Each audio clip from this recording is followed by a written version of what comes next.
حضرت سیدنا مالک بن فضالہ رضی اللہ تعالی عنہ حضرت سیدنا حسن رضی اللہ تعالی عنہ سے روایت کرتے ہیں،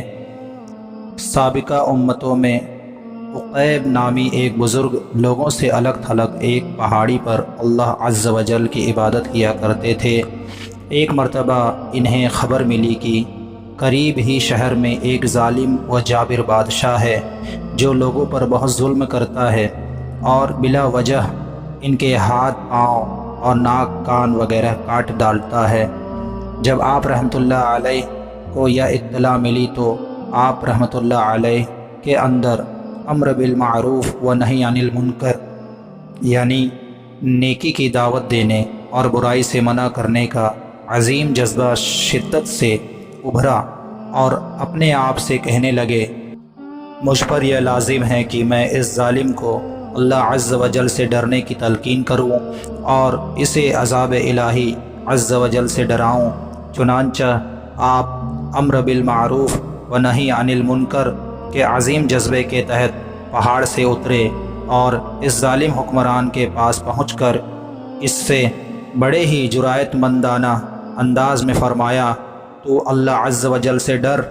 وہ بدبخت و ظالم بادشاہ آگ ببولا ہو گیا اور بڑے متکبرانہ انداز میں گستاخانہ جملے بکتے ہوئے اس بزرگ سے کہنے لگا، اے کتے،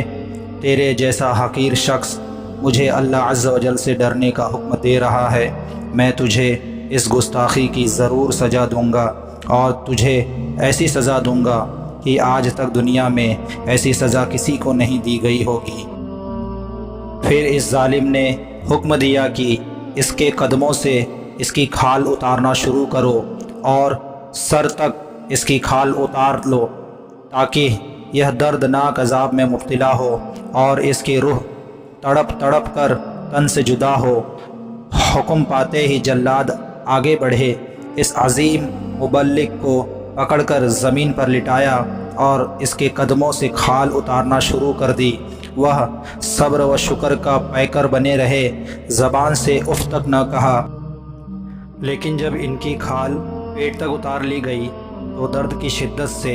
ان کے منہ سے درد بھری آہ نکلی۔ انہیں فوراً حکم الہی عز و جل پہنچا، اے عقیب، صبر سے کام لو، ہم تجھے غم و حزن کے گھر سے نکال کر راحت و آرام کے گھر یعنی جنت میں داخل کریں گے اور اس تنگ و تاریک دنیا سے نکال کر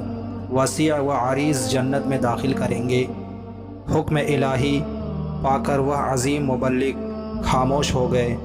اور اس دردناک تکلیف کو صبر سے برداشت کرتے رہے۔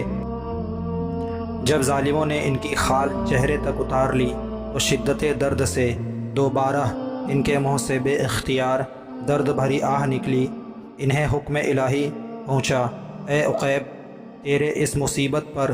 دنیا اور آسمان کی مخلوق رو رہی ہے۔ تمہاری اس تکلیف نے فرشتوں کی توجہ تمہاری طرف کرا دی ہے۔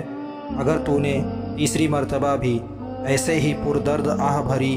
تو میں اس ظالم قوم پر دردناک عذاب بھیجوں گا اور انہیں شدید عذاب کا مزہ چکھاؤں گا۔ یہ حکم الہی پا کر وہ خاموش ہو گئے اور پھر بالکل بھی منہ سے آواز نہ نکالی، اس خوف سے کہ کہیں میری آہ وزاری سے اللہ عز و جل میری اس قوم کو عذاب میں مبتلا کر دے۔ میں نہیں چاہتا کہ میری وجہ سے کوئی عذاب میں مبتلا ہو۔ بالآخر اس مرد مجاہد کی تمام کھال اتار لی گئی، لیکن اس نے دوبارہ سسکی تک نہ لی اور اپنی جان آفرین کے سپرد کر دی۔ اس مرد مجاہد نے نیکی کی دعوت کی خاطر اتنی شدید تکلیف برداشت کی اور ظالم و جابر حاکم کا ظلم و جبر تک برداشت کیا،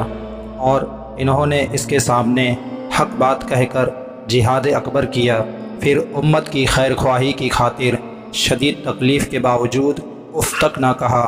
اور جان دے دی۔ اللہ عز و جل سے دعا ہے کہ اللہ عز و جل اس مرد مجاہد کو ہماری طرف سے اچھی جزا عطا فرمائے، آمین۔